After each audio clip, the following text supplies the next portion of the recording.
In the end, I want to just share one incident that happened a couple of years ago when I was going for a jalsa in the country named Suriname. It refers not only to Khilafat, but what we're talking about today, how we as a Jamaat are truly blessed, how we as individuals are so fortunate to be in this Jamaat, and how we are protected by truly holding fast to the rope of Khilafat, ourselves and our families, if we do so. I was sent to Suriname to attend their jalsa. And when I reached the airport, the missionary and a few others came to pick me up. It was early in the morning, but it was getting too late for us to offer Fajr prayer in the mission house, which was about an hour drive away. So along the way, he said, let's stop in one mosque and we'll pray there and then keep on going, offer our Fajr prayer. Finally, we reached this place and we all got out, and it was getting quite light, so we rushed and quickly went and made our wudu and into the mosque. And missionary, he went to the front and the rest of us lined up behind him. And we began offering our Fajr prayer. I noticed as he was praying, someone came to my left side and stood next to me. I couldn't obviously turn and look who it was, but I felt the presence of somebody who wasn't in our party. And as soon as the prayer was over, and we said our salam right and left, the person who was sitting, who had come on my left side, immediately jumped up and rushed forward to greet the Imam and embraced him and hugged him and was so happy, elated. I didn't understand who was this person. He must know the Imam. And then he pointed at me and a few others, and they were having a conversation, and finally he moved aside. So I asked the Imam, said, who is this person? Well, was he an Ahmadi, a member? He said, no, he's not an Ahmadi. He's the caretaker of this mosque. So I said, no, why was he so excited? So he was pointing toward you and asking, are you an Arab or somebody? Who's come here? He said, no, he's just one of our guests. But I said, Imam, Maulvi Sahib still doesn't explain why he was so excited. He said he was so excited because no one comes and prays in that mosque. And for him, it was like an Eid day. The whole year, hardly anyone comes to pray in his mosque. And I said, Maulvi Sahib, who is this man? He said he's a Lahori Muslim.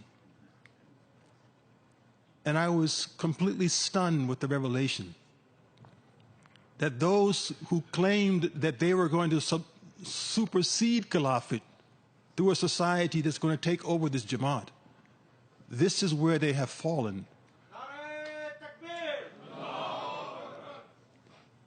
At the same time, it made me realize what blessing we truly have by holding on to Khilafat.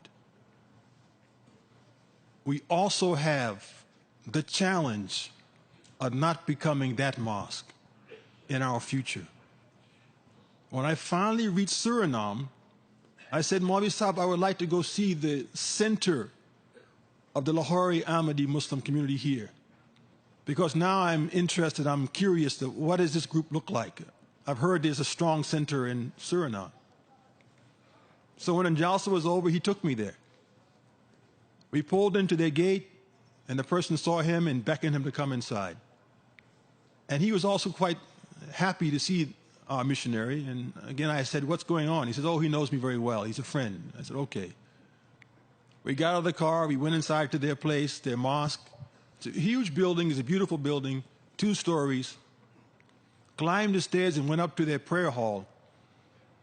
And there, they had a main hall and then some stairs leading to a small hall. And I asked, well, who prays in that small hall behind? He said, that's where the women go and pray. I said, okay, fine. You know, they're all together, but at least they're praying.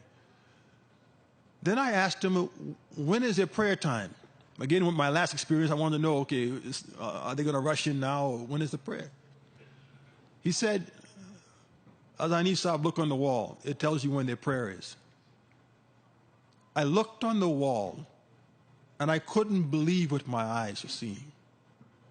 It said, weekly prayer, And here is the day. Out of the entire week, the congregation prays one time, and that was it. And you would think as a Muslim, if they're going to pray as a Muslim group one time, what day would that be? You say at least it has to be Jummah. But it wasn't even Jummah, it was Thursday night. Or you say Jumu'at. Thursday night. Again, the second revelation, I was stunned that how was it possible? The entire week no one comes. They made it like a church. Come one time on Thursday night and you're done. Whether you come or not, no one's going to ask you, no one's going to care. And again, this is a group that was challenging us and saying they have the true understanding of Caliphate.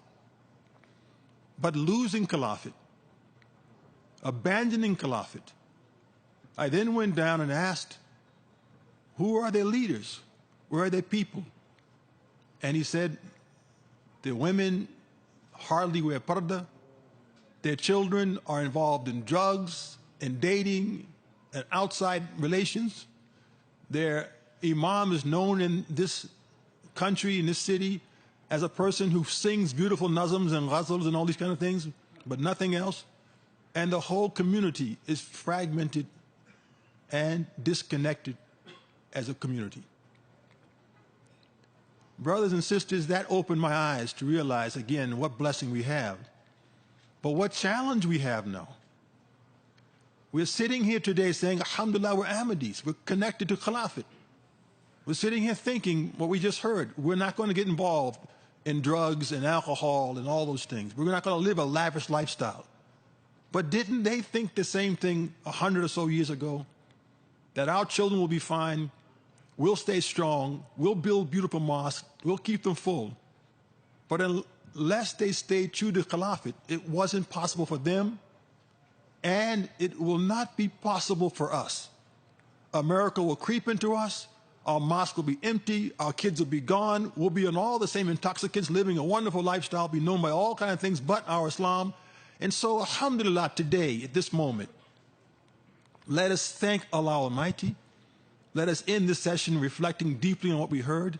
And let us beg Allah in our prayers throughout these days that, oh Allah, protect us and our families and our communities and our future generations, never to lose our connection with Caliphate and the spirit of Islam. And please do beg this in prayer for each other, for without prayer, I don't see how we can avoid drugs in America. Without prayer, I don't see how we can avoid our kids falling into the trap of alcohol or going into the dating or going into anything out here, gambling, whatever it may be. And without prayer, we may lose the connection with Caliphate and make him just a figurehead instead of a spiritual leader. So let us end our day and begin our day thanking God and praying for this power and strength. And may Allah have mercy on us all and keep us in this spiritual path.